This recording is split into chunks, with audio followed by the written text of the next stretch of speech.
This is News Desk. A very warm welcome to you in our first story.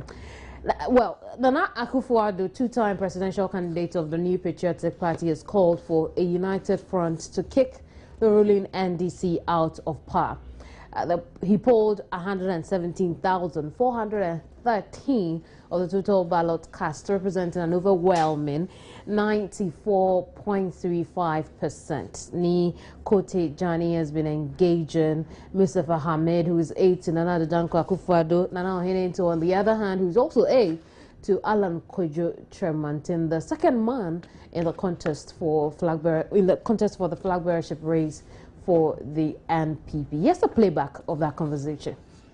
I have the two main candidates, the running powers of the NPP, being it Mustafa Hamid from the Nanado camp and Mr. Ohenento from the Alan camp. I just want to know, we are on a drive to know how they are going to get their forces together ahead of the 2016 election.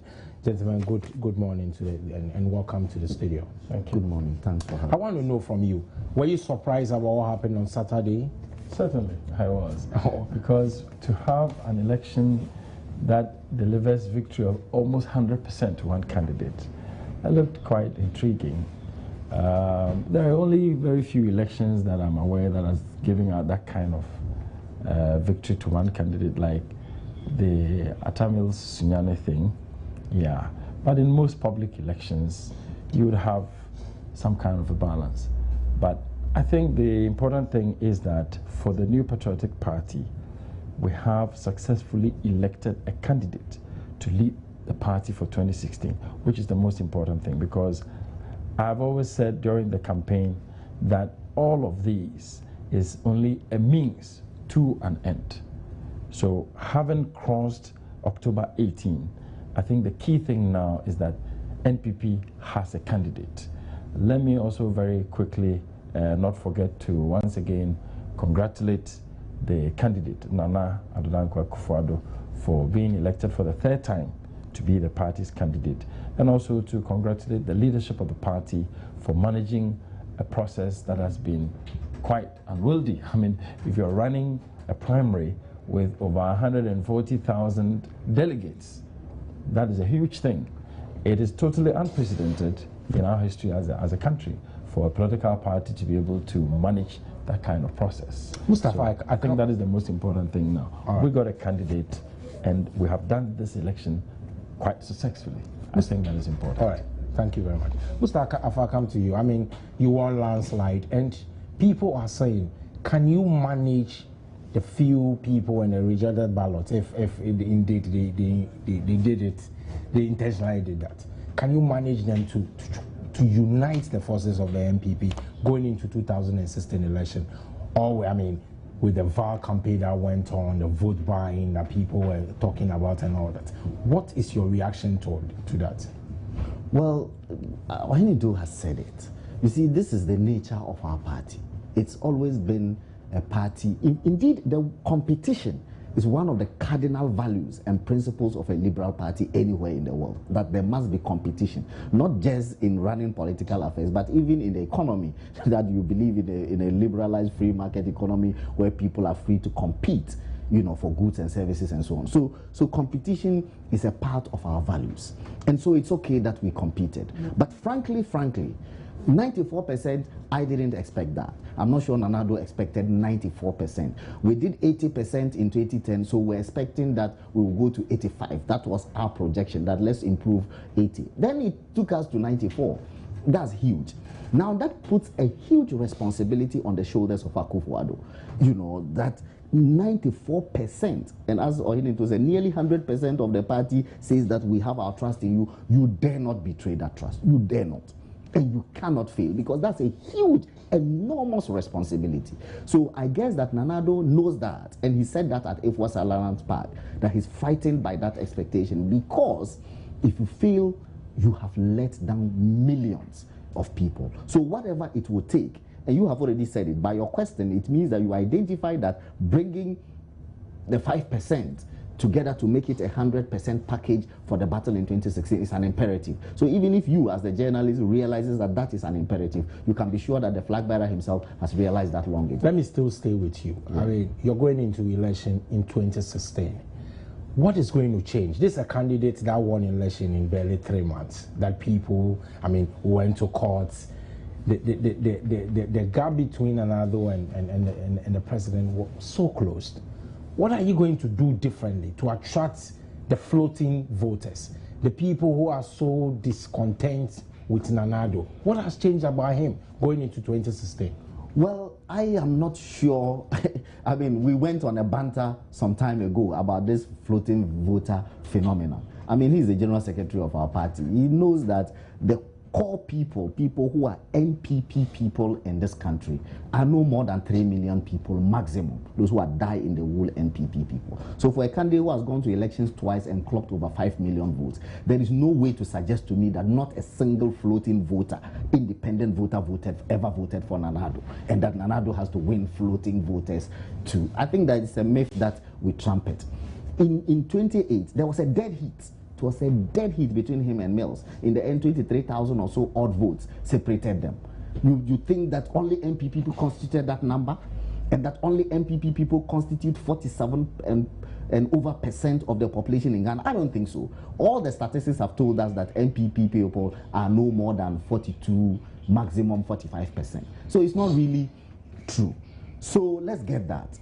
The number two thing is that people vote in every election based on the circumstance of the time and of their perceptions and what's going on and so on. People vote for, we meet people who said, last election I voted for this fellow, next election I'm shifting, and so on and so forth. So we believe that coming for a third time, we said what is going to change. As the General Secretary said, we cannot discuss strategy openly, but fortunately during competition, that's why competition is good.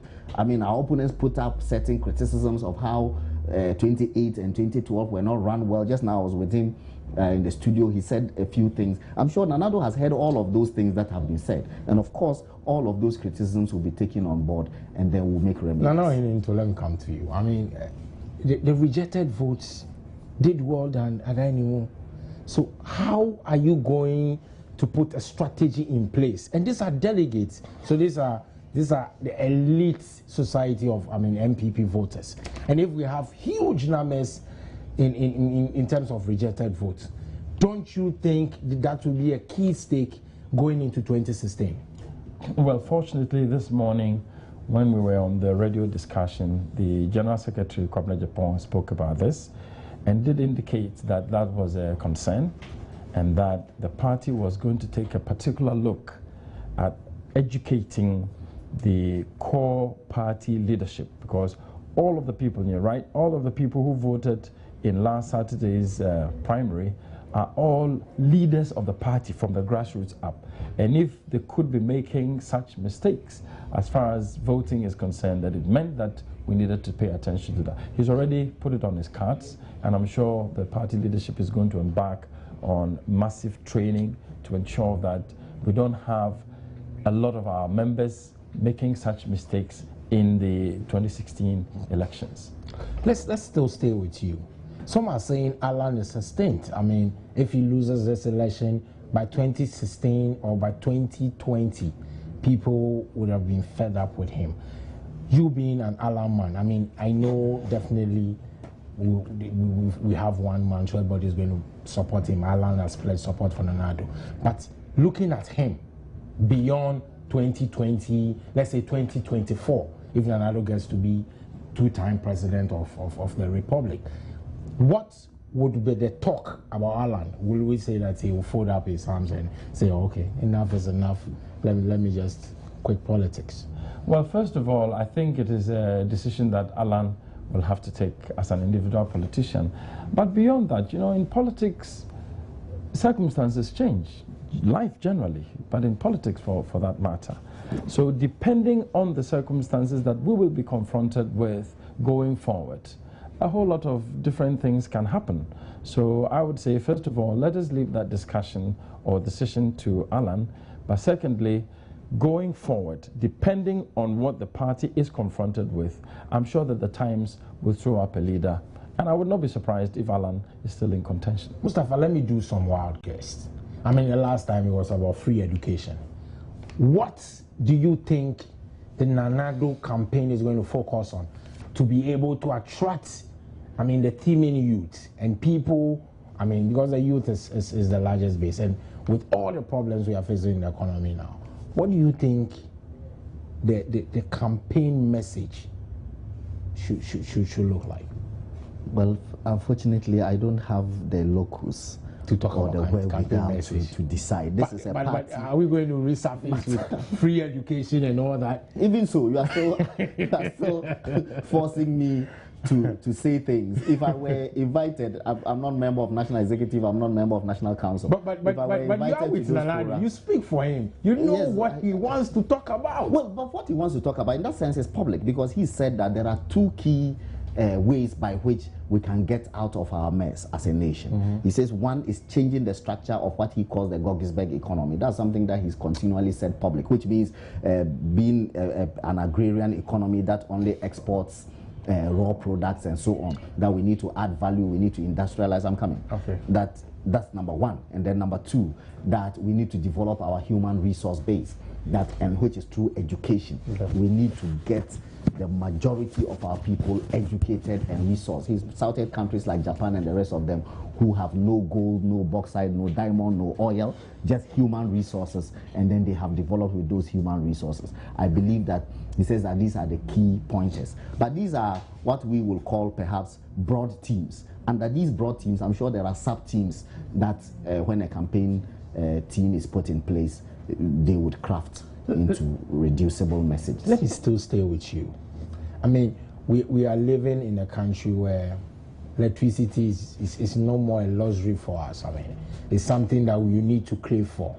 There's corruption everywhere. I mean, from NSS so what's and I mean, when you bring these things to fore, they say, the MPP are also West corporates. Let's talk about, then they start counting what they also did at the NDs. Do you think there will be a paradigm shift? And this to both of you. Do you think there will be a paradigm shift in the Nana-Addo administration if indeed he becomes a president in 2016, 2017? Well, fortunately, Nana Ohinito was General Secretary when we were in power, I guess.